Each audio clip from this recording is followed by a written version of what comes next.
নমস্কার। আর একটা নতুন বছর, আর একটা নতুন রেজলিউশন, আমরা আবার একটি নতুন বছরে পদার্পণ করতে চলেছি।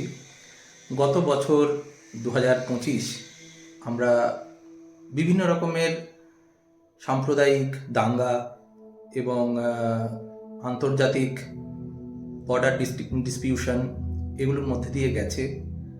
তো এই বছর আমার ক্লায়েন্টরা আমাকে রিকোয়েস্ট করলো যে দাদা আপনার সাথে আরও একান্তভাবে যোগ দিতে চাই, তো আপনি একটা ভিডিও করুন বা আপনি সোশ্যাল মিডিয়া অ্যাকাউন্ট খুলুন। তো এই জন্যই আপনাদের কাছে আসা, একটি নতুনভাবে নতুনত্বের দাবি রেখে আপনাদের সঙ্গে থাকা, নতুনভাবে পথ চলে এগিয়ে নিয়ে যাওয়া আমাদের। তো পারিজাত অ্যাস্ট্রোলজিতে আপনাদের সবাইকেই স্বাগতম।